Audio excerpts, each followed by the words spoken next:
दोस्तों, अमेरिका इल्जाम लगा रहा है कि ईरान ने अपने दोस्त चीन को भी ना छोड़ा। 4 मई को आपने हुर्मुज़ में चीनी जहाज पे ही हमला कर दिया।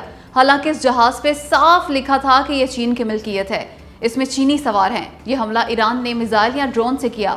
तो क्या वाकई ईरान ने चीन के जहाज पे हमला किया या फिर ये प्रोपेगेंडा कर रहा है अमेरिका ईरान के खिलाफ? आए जानते हैं। मामला यह है कि हमला तो वाकई हुआ है चीन के जहाज पे। खुद चीन ने तस्दीक की है इस हमले की, लेकिन चीन ने कहीं नहीं कहा कि ईरान ने मिसाइल या ड्रोन मारा उसके जहाज पे। रहा ईरान तो उसने सख्ती से तरदीद की है इस खबर की। कहा ईरान ने नहीं किया अटैक चीन के जहाज पे। ईरान अपने दोस्त चीन पे कैसे हमला कर सकता है भला? चीन ने ईरान का इस मुश्किल वक्त में साथ दिया। चीन समेत जो मुल्क भी इस कड़े वक्त में ईरान के साथ खड़ा हुआ, ईरान उसे कभी नहीं भूलेगा। यूं ना तो चीन कह रहा है कि ईरान ने उसके जहाज पे हमला किया और ना ही ईरान ने तस्दीक की हमला करने की। ऐसे में आखिर कौन कर गया ये काम? तो दोस्तों, हो सकता है कि अमेरिका, इसराइल या यूएई ने ये हरकत की हो ताकि ईरान और चीन के दरमियान गलत फहमियां पैदा की जाएं। अब आप कमेंट करके बताएं कि आखिर किसने किया चीन के बहरी जहाज पे हमला। दोस्तों, बहुत कुछ सीखा है पाकिस्तान और इंडिया समेत दुनिया भर ने ईरान, अमेरिका और रूस यूक्रेन जंग से। इसलिए अगर आइंदा पाक भारत जंग हुई तो उसमें मिसाइलों और ड्रोन्स का बेदरेग इस्तेमाल किया जाएगा, क्योंकि ईरान ने एयरफोर्स ना होते हुए भी अमेरिका को नाको चने चबवा दिए। बगैर एयरफोर्स के आपने हुर्मुज़ तक ब्लॉक कर डाली। इसकी सबसे बड़ी वजह है ईरान की मिसाइल और ड्रोन पार। ईरान ने मिसाइलों और ड्रोन से मत मार दी अमेरिका, इसराइल और यूएई की। इसलिए अगली पाक भारत जंग में ड्रोन्स और मिसाइलों का बहुत ज्यादा इस्तेमाल होगा। यही वजह है कि पाकिस्तान आए दिन नए नए मिसाइल टेस्ट कर रहा है, खुद भी जदीद तरीन ड्रोन्स बना रहा है और तुर्की से भी मजीद 1 लाख ड्रोन्स खरीद रहा है। रॉकेट फोर्स हम पहले ही बना चुके ताकि इंडिया पे बर वक्त मिसाइलों की बौछार कर दें। रहा इंडिया तो उसकी एयरफोर्स को धूल चटा दी थी पाकिस्तान एयरफोर्स ने मार्का हक में। इसलिए इंडिया किसी भी सूरत इस बार अपने तैयारे सामने नहीं लाएगा हमारे शाहीनों के, इसलिए वो भी मिसाइलों और ड्रोन से लड़ेगा जंग। यूं इस सारी सूरत हाल में अहम तरीन किरदार होगा एयर डिफेंस सिस्टम का, ताकि मिसाइलों से बचा जा सके। साथ ही ड्रोन से बचने के लिए ड्रोन्स मार गिराने वाले मुख्तलिफ हथियारों और मशीनों का पहले मिसाइलों को तबाह करने की बात करते हैं। जाहिर है इस मकसद के लिए नहायत ताकतवर एयर डिफेंस सिस्टम की जरूरत होगी। जिसका एयर डिफेंस सिस्टम तगड़ा होगा उसकी मौजें लग जाएंगी, वो कामयाब होगा। तभी तो पाकिस्तान चीन से दुनिया का जदीद तरीन एयर डिफेंस सिस्टम HU-19 ले रहा है। इसकी रेंज है 4000 किलोमीटर, यानी 4000 किलोमीटर दूर तक ये किसी भी मिसाइल को तबाह बर्बाद कर देने की भरपूर सलाहियत रखता है। जबकि इंडिया के पास है S-400, इसकी रेंज 400 किलोमीटर है।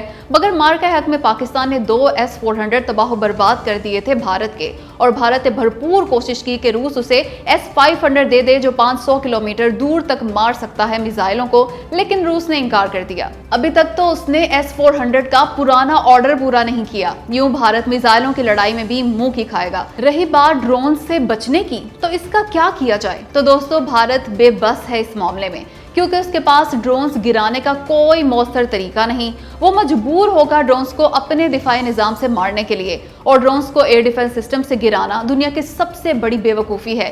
ये ईरान अमेरिका जंग में साबित हो गया, क्योंकि अमेरिका अपने महंगे तरीन इंटरसेप्टर मिसाइल्स मारता रहा ईरान के सस्ते ड्रोन्स को गिराने के लिए, और अब उसके पास इंटरसेप्टर्स इंतहाई कम रह गए। और इंडिया के पास तो गिने चुने इंटरसेप्टर्स हैं जिनसे वो हजारों ड्रोन्स कभी नहीं रोक सकेगा। रहा पाकिस्तान तो उसने ड्रोन्स को मारने का सस्ता तरीन हल ढूंढ रखा है। लेजर से मार गिराता है पाकिस्तान ड्रोन्स। खुद बनाया है ये सिस्टम हमने। गुज़िश्ता दिनों एक अफगान ड्रोन को पाकिस्तान ने इसी टेक्नोलॉजी से गिराया था। इसके अलावा चीन इस काम में सबसे ज्यादा माहिर है। चीन से हासिल कर रहा है पाकिस्तान सैकड़ों ड्रोन्स को एक साथ तबाह कर देने वाली मशीन। ये ड्रोन्स के पूरे झुंड को एक ही बार में तबाह बर्बाद कर डालती है। पाकिस्तान को चीन ये नायाब शय भी देने जा रहा है। मतलब अगली जंग जो कि मिसाइलों और ड्रोन से होगी, उसकी भी तैयारी कर ली है पाकिस्तान ने, जबकि भारत अभी तिलक नाकाम है इस काम में। वो वक्त के तकाजों के मुताबिक नहीं चल रहा। तभी तो पाक फौज बार बार कहती है भारत को कि जरा आओ ना खुशबू लगा के, ऐसी मार मारेंगे कि कयामत तक उठ नहीं सकोगे। अब आप कमेंट करके बताएं कि पाक भारत अगली जंग में कितना नुकसान करेगा पाकिस्तान भारत का। और हाँ, वीडियो को लाइक और शेयर भी जरूर करें। दोस्तों, क्या वाकई ईरान के जजीरे खार्क से तेल का खराज हुआ? हैरान रह जाएंगे आप ईरान का जवाब सुन के। ईरान का कहना है कि एक बूंद तेल की भी खारिज नहीं हुई जजीरा खार्क से, मगर सैटेलाइट तस्वीरों में तो साफ साफ देखा जा सकता है कि खार्क के करीब इतना तेल बहा, इतना तेल के 52 मुरब्बा किलोमीटर तक फैल गया समंदर में। उस पर ईरान ने कहा ये तेल हमारा नहीं है, हमें बदनाम करने के लिए किसी यूरोपीय जहाज ने ये तेल समंदर में फेंका है। ये ऑयल वेस्ट भी हो सकता है اور وہ پانی بھی جس سے جہاز تیل کے ٹینکر صاف کرتے ہیں۔ ایسا اس لیے کہا گیا تاکہ کہا جائے کہ ایران سمندر کو گندا کر رہا ہے، ماحولیات کو برباد کر رہا ہے۔ خیر، ایران کی بات میں دم تو ہے، کیونکہ ایک باقاعدہ کیمپین بھی چلائی جا رہی ہے ایران کے خلاف۔ کہا جا رہا ہے چونکہ خارق ایران کا وہ جزیرہ ہے جہاں سے ایران اپنا 90% تیل برآمد کرتا ہے، اس لیے ہو سکتا ہے اس جزیرے پہ تیل ذخیرہ کرنے کی گنجائش ختم ہو گئی ہو، اس لیے جان بوجھ کے سمندر میں پھینک دیا ہو ایران نے تیل۔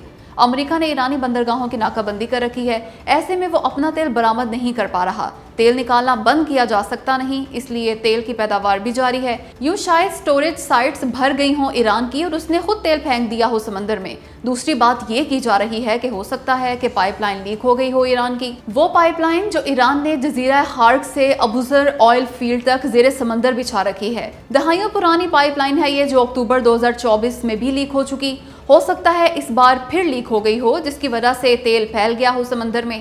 الزام نما تیسری ممکنہ وجہ یہ بتا رہے ہیں چند ماہرین کہ جنگ کے باعث ایران ٹھیک طرح سے مینٹیننس نہیں کر سکا اپنی تیل تنصیبات اور نظام کی، جس کی وجہ سے یہ ہو گیا ہو، یا پھر ٹینکر میں آئل بھرنے کے دوران حادثہ ہو گیا ہو، مگر بظاہر تو ایران کا موقف تگڑا دکھائی دیتا ہے۔ خیر، آپ بتائیں کہ اصل وجہ کیا ہو سکتی ہے سمندر میں اس تیل کے پھیل جانے کی؟ بھائی لعنت بے شمار لگاتار ظالم حکومت نے ایران امریکہ جنگ کی آڑ میں بھیانک کارروائی ڈال دی، 25 کروڑ عوام پہ پیٹرول بم دے مارا۔ حالانکہ یہ حالیہ اضافے کا تعلق عالمی مارکیٹ میں تیل کی قیمت سے ہے ہی نہیں، وہ ایسے کہ پیٹرول 14 روپے 92 پیسے جبکہ ڈیزل 15 روپے مہنگا کیا ان بے حس ظالم اور جابر حکمرانوں نے۔ یہ اضافہ اس لیے ہوا کیونکہ لیوی یعنی ٹیکس مزید بڑھا دیا گیا۔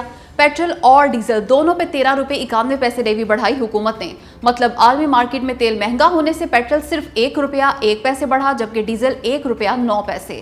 آسان الفاظ میں بات کریں تو عالمی مارکیٹ کی وجہ سے پیٹرول کی قیمت میں صرف 1 روپیہ 1 پیسے جبکہ ڈیزل کی پرائس میں محض 1 روپیہ 9 پیسے اضافہ ہوا۔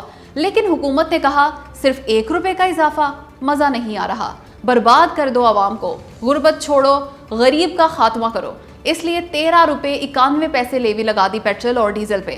حالانکہ اس سے پہلے حکومت پیٹرول پر 113 روپے 50 پیسے اور ڈیزل پر 28 روپے 59 پیسے لیوی لے رہی تھی، مگر چین نہیں تھا اسے، اس لیے اس نے غریبوں کے خاتمے کے لیے پیٹرول پر لیوی 117 روپے 41 پیسے جبکہ ڈیزل پر 42 روپے 60 پیسے کر دی۔